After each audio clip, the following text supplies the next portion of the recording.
Alright, welcome back everybody. Today we're going to be continuing our position-by-position head-to-head analysis of the Dodgers and the Padres. If you remember from the infield positions from the other video, the Dodgers are ahead 3-2 right now. So today we'll look at each team's starting outfielders and bench players and see how they stack up. Starting in left field, we have an interesting comparison between veteran righties A.J. Pollock and Tommy Pham. The Dodgers signed Pollock to a free agent deal after 2018 as a desperately needed power-hitting right-handed bat. In 7 seasons with Arizona, Pollock had shown an MVP caliber peak with average speed and defense in center field in 2015. Unfortunately, Pollock never reached that peak again, being hampered by injuries and not playing a full season again until 2020. By the time he was fully healthy again for the Dodgers last season, Pollock was a completely different player. Going into his age 33 season, Pollock was now a power-hitting corner outfielder with poor defense that is hopefully covered by his bat. And while he continued his defensive decline despite a move away from center field, Pollock put up the best power season of his career, quietly tying for the Dodgers team lead with 16 homers. This is almost double the home run rate of his next highest year. Pollock's power surge was good for a career-high .566 slugging percentage and a .132 WRC+, great numbers on the surface. But when you dive below the surface, Pollock's peripherals were more than a little concerning. Pollock's always been a low walk rate player, but his 5.7% walk rate in 2020 was the worst of his career. A quick look at his StatCast numbers from last year also paint an ugly picture. In 2019, Pollock was disappointing in his first season as a Dodger, putting up just a 108 WRC+. In 2020, though, despite having much better numbers, Pollock had a lower average exit velocity and launch angle than 2019. All this adds up to the conclusion that Pollock had great batted ball luck in 2020 with a lot of wall-scraping home runs and fluky hits. Projection systems back this up with Zips projecting him for just a 755 OPS in 2021. Combine Pollock's scary hitting peripherals with an inability to take a walk, poor defense in a corner outfield spot, advanced age and injury concerns, and the projections are dubious on him going forward. This isn't to say Pollock will be bad in 2021.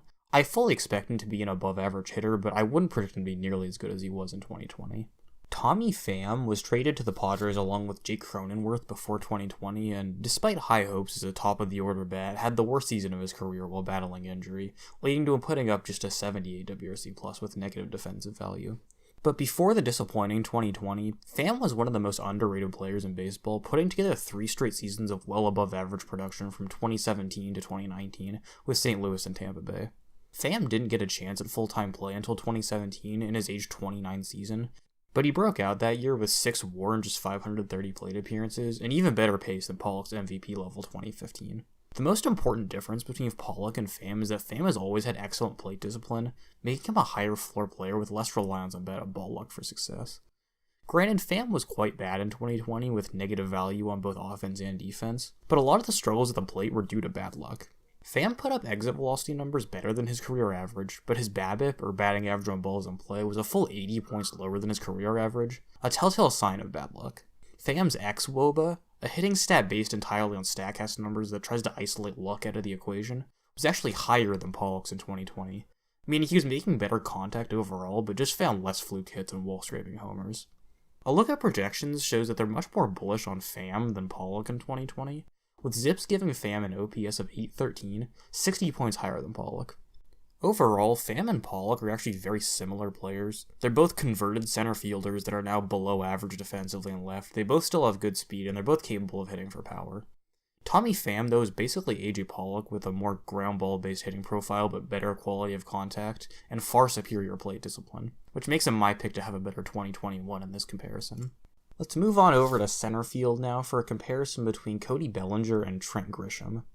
Bellinger won the Rookie of the Year in 2017 and the MVP in 2019, but had a down 2020, posting just a 114 WRC+ in 56 games. Bellinger made up for this, though, by moving from right field to center to make room for Mookie Betts, and Bellinger was an above-average defender there with excellent range. Bellinger's StatCast numbers are good, but took a noticeable step back from 2019 where he was hitting the ball as hard as anybody else in baseball.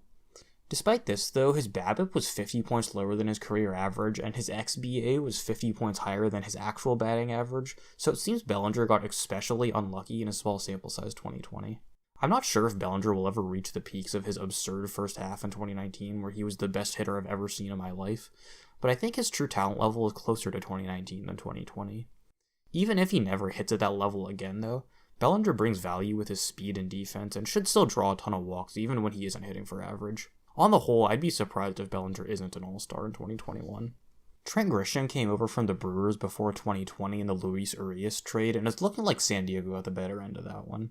Grisham is actually a similar profile player to Bellinger, a speedy center fielder with great defense and good play discipline and power. Grisham actually had a better season at the plate in 2020 with a 121 WRC+, with defense just as good, if not better, than Bellinger, depending on what metric you ask. Grisham's peripherals are a little less impressive than Bellinger, with a lower exit velocity and 7% higher strikeout rate, but it doesn't seem like Grisham was way too lucky or anything, and I'd be surprised if he's still pretty good with the stick in 2021. Grisham's good defense and plate discipline making him a high floor player, even if he isn't hitting for average. But with that being said, I don't think he has near the same offensive ceiling that Cody Bellinger does, so I really can't put the two on the same level. While it's not super surprising that an MVP winner comes out on top here, Grisham comes surprisingly close. Let's go to right field, and honestly this one should be no contest, right? Well, what if I told you that Will Myers was actually a better hitter than Mookie Betts last season? That's right, Myers put up a career-high 154 WRC+, while Mookie's was only 149. Now, of course, Mookie was more valuable due to much better defense and base running, and also he's a postseason hero, but you shouldn't discount how good Will Myers was with the stick last year. Myers has been an above-average hitter almost every season of his career, and it seems to have now found a hitting profile that unlocks his power. Myers put up excellent numbers without any outliers in BABIP, showing he should be able to repeat those stats over a full season. Now let's not kid ourselves, Mookie Betts is the superior player, as even in the best season of Myers' career he was still worse than Mookie. Myers has great exit velocity numbers, but has a concerningly low walk rate and he strikes out a lot. His defense is slightly above average in a corner, but nothing to write home about. I'd project Myers for about an 800 OPS with decent to good defense and right next year, making him a solidly above average player.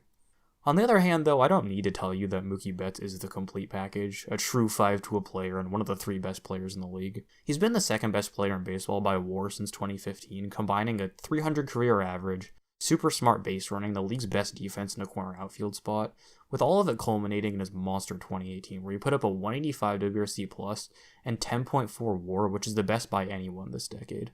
In 2020, Betts slumped at the start of the season, but he found his form a couple weeks in, finishing with a 149 WRC+. The early slump dragged his walk rate below 10% for the first time in a few years, and it led to a career-high strikeout rate, but Betts has the pedigree to make me chalk that up to a small sample size. And despite the peripherals, Betts put up the second best offensive season of his career, with the BABIP below his career average. Zips is projecting Betts for a 920 OPS and a 6 WAR season next year, which is the 5th highest in baseball. Mookie pretty clearly takes this position for the Dodgers, but don't sleep on Will Myers and how good he was last season. Before we end the video, I also want to take a quick look at both teams' projected benches, since in the current year, teams don't operate with the same 8 starters every single day anymore.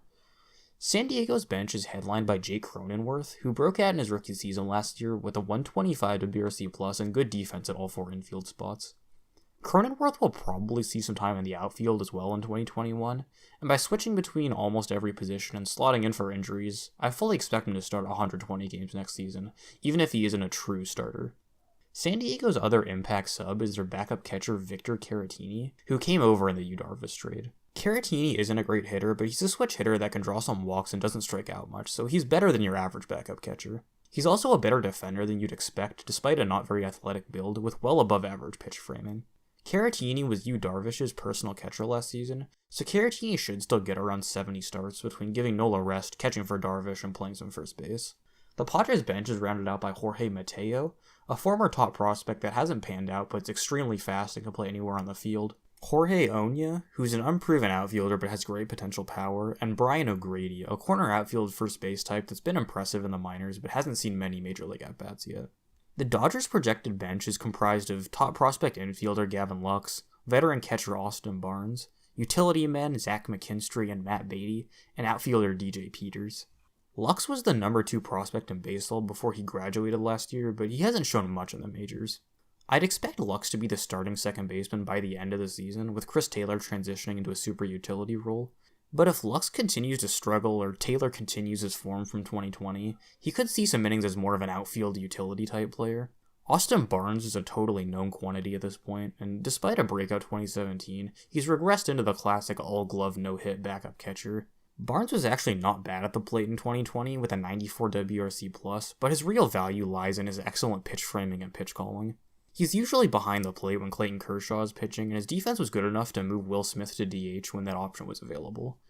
Matt Beatty was good in a limited role in 2019, splitting some starts at first and left, but he regressed in 2020 with a 76 WRC+. Zach McKinstry is a defense-first infielder that has also seen some innings in the outfield, but he shouldn't be anything more than a league average hitter in a utility role. Peters hasn't debuted in the majors yet, but he has massive power and surprisingly good defense in corners that lets him play some center field in the majors. Peters will probably strike out a ton, which makes him more of a pinch-hitting bench option. As complete units, I'd say the Padres bench has a little more upside since Cronenworth and Caratini have already established themselves as major league contributors. The Dodgers' bench production is predicated on whether Gavin Lux or some random like Zach McKinstry can have a breakout type season, but as it stands right now, they probably don't have any truly impact players for 2021. On the other hand, though, the Dodgers have more depth floating around in the minors that can contribute to the team now. Overall, it's close, but I think Cronenworth tips the scale towards the Padres, so we'll chalk this one up for San Diego, and our running tally is 5 positions in favor of the Dodgers and 4 for the Padres. I hope you guys enjoyed the analysis. Our next video will be looking at both teams' pitching staffs to truly determine which of these stacked teams is the most stacked. As always, thanks for watching. If you're enjoying the content, sub to the channel, and I'll catch you guys in the next one.